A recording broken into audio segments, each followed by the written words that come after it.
Let me give you a sense here of where we'll be looking in the early hour or two of election night here, where I think most of the action is going to be, again, starting at about 7 o'clock Eastern time. So start in Florida here, and I think Florida is the most efficient sort of big state, maybe the most efficient state, period, when it comes to counting up its votes. Everything except the Panhandle. So that is basically 90% of all the vote in Florida is going to start getting reported at 7 o'clock. And essentially the rule in the state is every county within 30 minutes is supposed to report out all of its early and all of its mail vote. And what that will be is about 2/3 of the vote, give or take, in every county. So in that 7 to 8 o'clock hour, you're going to get the majority of the vote in Florida. And then as soon as that's reported out by the counties, they then begin reporting out their same date.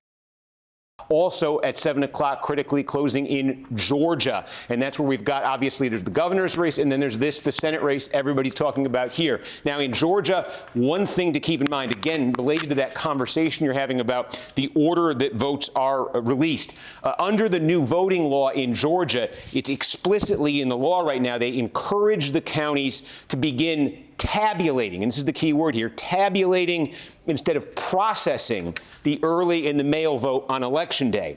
And the Secretary of State's office in Georgia has been working to encourage the counties to do this, meaning they get this flood of votes that are cast either early or by mail. And in the past, a lot of counties have waited until, the end of the night to count it up. And it's been, we saw in 2020 how that could result in some long delays.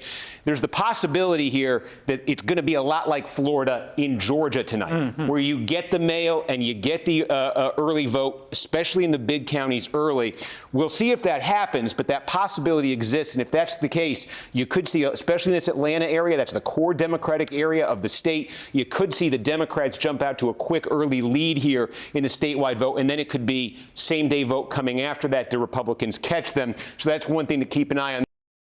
There's 3 districts in Virginia we're keeping a particular eye on tonight. One is the 2nd District of Virginia. Now, this is the Virginia Beach area here. The incumbent's Elaine Luria. She was elected in that 2018 Democratic wave. This is very competitive political territory. Joe Biden carried this by 2 points in 2020. Glenn Youngkin won this by 11 points when he was elected governor last year of Virginia. You see Jen Kiggins, the Republican challenger to Elaine Luria, about 22% of the vote in right now, is leading. Now, this is a state and this is a district where the first reported vote may be more Republican friendly than the final result, where you're going to get more of the same day vote in the early mix than you're going to get the early vote. And so you see Kiggins jumping out to a lead here.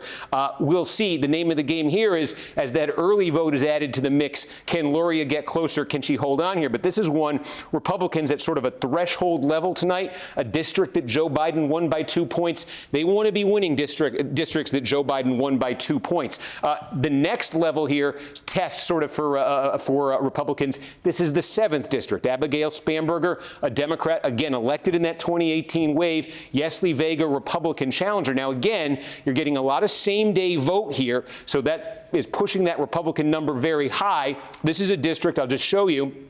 It's a district that Joe Biden won by 6 points. So Republicans, it's a little bit more of a hurdle for Republicans to get this one. They feel like on a normal night they could get the 2nd. They feel on a good night they could get the 7th, a night that they might have a bit of a wave going on nationally. But again, I caution you, that number should come down both with early vote being added to the mix, and also if you just look at where the vote is coming in from so far, the the place that has no votes yet is the most Democratic component of the county. That's Prince William County. We don't have any votes from there yet. So again, Spanberger has opportunities to make up what looks like a big gap there on paper, but that's a key race, that 7th district there in Virginia. If Republicans win the 2nd and the 7th, that starts to put them on track for, a significant night. If Democrats defend the 2nd and the 7th, that starts to put them on track for a good night as well. It's a very slow count. We were hoping it'd be a little quicker here in New Hampshire. So it's a scattering. You got some vote from, we just got Philadelphia. I'll come back to New Hampshire, I promise. No offense to the Granite Staters, but here we go. Here's Philadelphia.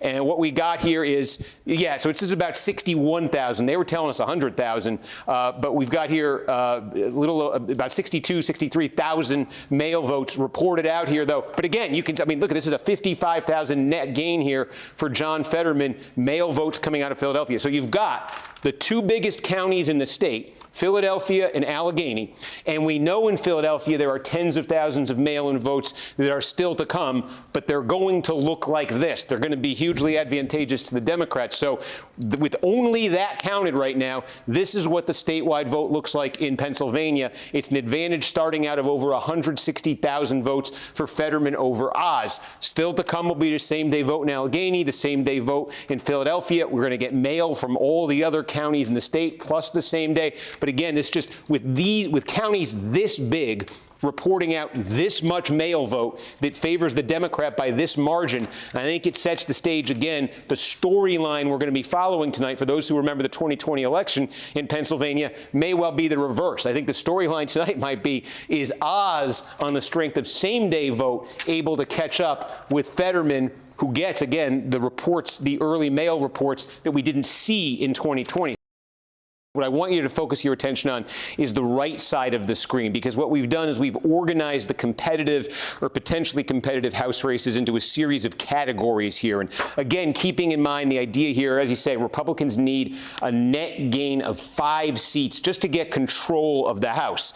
Now, we talked in the early hours tonight about how the Florida map had been aggressively redrawn to give Republicans some additional seats, and they succeeded. Florida 4, Florida 13, and Florida 7. These all count as flips. These all count as Republican gains. These are all the result of a redrawn map in Florida. And if you look at this list, these are all districts currently held by Democrats that were won by Trump. So this is sort of the first line of attack for Republicans.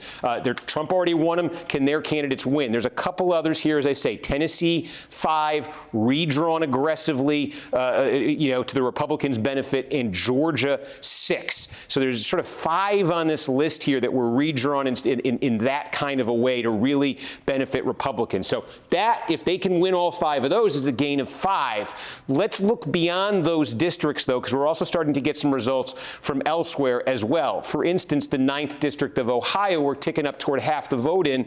You're starting to get same-day vote in. Again, this is Marcy Kaptur, longtime Democratic incumbent, redrawn into this Trump district, gets this very controversial Republican opponent who's had scandal kind of rock his campaign. And, Kaptur has a real chance to hold on here. Take a look at Pennsylvania's 8th district. Now, I know we're dealing with a lot of mail-in ballots so far, so these numbers are going to change, but this is Matt Cartwright. This is a district Trump won in 2020. Cartwright survived. Scranton, this is Joe Biden's native area here, Pennsylvania 8. So Democrats trying to hold on in a place like this. The 3rd district of Iowa, we got about a third of the vote in. This is Democratic-friendly vote that's in, but Cindy Oxney trying to hold on there for the Democrats. What I'm trying to say here is, outside of the obviously drawn pickup opportunities for Republicans, which we've seen them cash in on 3, and we see them in position to do the same potentially in 2 more, you're not seeing right now automatically, you're not seeing clear Republican paths to pickups in these other seats that I'm showing you. I think we just got some vote out of Arizona, so I'm just going to shift over here. Let's just call this up, because in Arizona, when the vote comes in, it comes in fast. Holy cow. This is what I mean by the vote coming in fast. We've now got more than 40% of the vote in Arizona's Senate race here. And you could just see here, I'm sorry, I'm trying to call it Blue County. Maricopa County is the mother lode. It's more than 60% of the vote in Arizona. And you can see here, what happens is they release first in one giant batch the vote, the early vote, the mail vote that was returned generally by like the Saturday before the election. Okay, that's what happens. That's what comes out first in Maricopa County. Then for the rest of the night, they report out the same-day vote, and then tomorrow and later on, we're going to get the late-arriving early vote. So to take a look here, Kelly leading 59-39 in this initial report out of Maricopa County. I have written down here what the initial report out of Maricopa County was in 2020, and I'm trying to find it. It was, I apologize, here it is. The initial report out of Maricopa County in 2020 was Biden by 10. In the initial report coming out of Maricopa County here in 2022 is 20 points. Now, the one thing I would caution you on is that 2020 number when Biden led the initial count by 10 in Maricopa. It was a much larger share of votes. It was 71% of the total vote in the county. This is a little bit more than half of the vote. So there's the possibility here that, that there's more room for Masters to make up ground here than Trump had in 2020. But still, that is if you're a Democrat and you see more than half the vote in Maricopa County, that's got to be probably encouraging to see. Here's what I can tell you now. Our decision desk has been watching all of these districts that I've been running through here, running a model, trying to come up with a projection for how the House will ultimately end up. And the decision desk is now ready to release its model for the House. Now, I want you to remember, control of the House is 218 seats. Our decision desk's model that they've just released within the last minute is that the Republicans will end up with 219 seats. But look, plus this is important. Or minus 13. So this is essentially landing in our model as a tie at the moment, as close as you could get to a tie for House control in our model at midnight on election night. So all of those different tiers that I'm showing you right now and all of the trends that are emerging in the counties and the districts that have been called or where we have partial results, when you put those into our model and the model gets smarter with the more data you feed it with, it adds up right now to Republicans 219, could be less, could be more. There's almost an equal chance when you look at that of Republicans ending up in control of the House or Democrats retaining control of the House. Wow. Now, Steve, as I understand this projection, so as you said, 218 is what you need for a House majority. The projection is 219 Republican seats with a margin of error, effectively, of 13 seats. Are we also able to say conclusively that there is no chance we will know tonight who will control the House? I can't officially make that call for the decision desk, but everything I've told you about California, the number of competitive seats in California, there are a half a dozen seats that Democrats are targeting. There are seats that Republicans are targeting. And these California races, it's extremely, extremely hard to fathom a scenario where any close race in California, any remotely close race in California is called tonight, especially given what the stakes have now landed at in terms of House control. So again, we said at the start of the night, I think it was the start of the night, that if we landed in a position where Democrats actually had a chance at controlling the House of Representatives, and that would mean landing with 220, 221 seats, something like that, it would necessarily come down to California, to defending their vulnerable seats in California, and to picking off the vulnerable Republicans or the potentially vulnerable Republicans in California. And that process, again, think back to the 2018 midterms if you can. If you remember, that blue wave in 2018 grew by a substantial number of seats in the weeks after the November election as the vote count progressed in California. So we have election season getting underway in California, where you're going to get incremental updates in these districts. You know, every day you're going to get a couple thousand votes, different counties, it's going to be uneven and it's going to take a while. That's the way it goes in California. But with this kind of a margin, it's hard to see how we are not now living in a world where that's going to be our lives for the next couple weeks. What we're expecting any second now is from Maricopa County, the largest county in the state by far. 60% of all the vote in Arizona comes out of Maricopa County. This is what happens basically around this time every night in the days following the election. They report out big chunks of vote. So what's left to come here in Maricopa County, what we're expecting in the next few minutes, it's votes that were basically returned, ballots that were returned Friday, Saturday, and Sunday, right? So basically over the weekend, ballots that were returned over the weekend, plus some ballots that were returned on Monday of this week, okay? They were all brought in. They have not been added into the count yet. This total pool, the weekend ballots plus the Monday ballots, is 136,000 votes.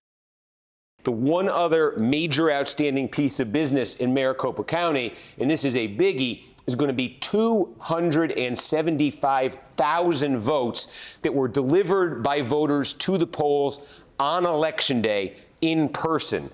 And this is the wild card, and it may end up being the ultimate wild card, because there's good theories from each party about how to interpret how this vote's going to look. Republicans look at that and they say, well, that vote, the vote that was delivered in person on Election Day in 2020, that was a pro-Trump vote. That's why, if you remember, in 2020, as the week went along, Biden's lead got shorter and shorter and shorter, and he ended up winning the state by less than 9,700 votes. That was these ballots being counted up election week 2020. Democrats countered that, hey, in the last midterm election of 2018, it was this same group of votes, the votes delivered on Election Day, that lifted the Democrat Kyrsten Sinema to victory in the race for the U.S. Senate. So we have seen this batch of votes behave two different ways in the past two elections. So it looms as sort of the ultimate wild card. But I think what Democrats are hoping here is, on the assumption or the possibility that this is a Republican-friendly group of votes, they see in the votes that you're going to get reported out, we think tonight, we think in the next few minutes, I keep looking over here,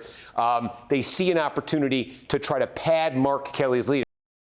Okay, we just got the vote in from Clark County, Nevada. It's not reflected yet in our board. It will be momentarily. I can tell you, though, that batch of 22,000 plus votes is in. Catherine Cortez Masto, the Democrat, gets 14,084 new votes from that. Adam Laxalt, the Republican, gets 8,239. So again, that is right at the level. And there's a couple of votes here for third-party candidates. So I want to get the exact number here, 671. If you give me a second to just get the exact number here, I can tell you the percentage, which I think is important.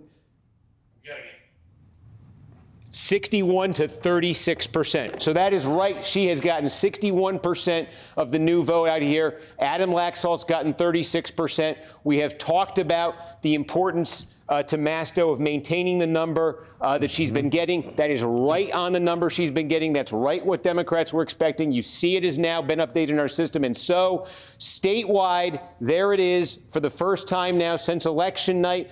Catherine Cortez Masto has passed Adam Laxalt, has moved into the lead. It is essentially a 5,000 vote lead, 4,982 votes. That is Catherine Cortez Masto's advantage statewide, 0.5%. She moves into the lead. Again, this is it in terms of mail ballots in Clark County. They said tonight would be the last night. That's the final batch. You got 22,000 plus right there. It has totally changed the leaderboard in this race. Masto ahead by about 5,000 votes. And as I say, what is to come now? And I believe that may be with very limited. There it is. That's the check mark. Oh, wow. Catherine Cortez Masto declared by our decision desk the winner of the Nevada Senate race with Catherine Cortez Masto's victory in the Nevada Senate race. Democrats now have control of the United States Senate insured. They have their 50 seats, with Kamala Harris casting the tie-breaking vote that guarantees Democratic control of the Senate for the next 2 years.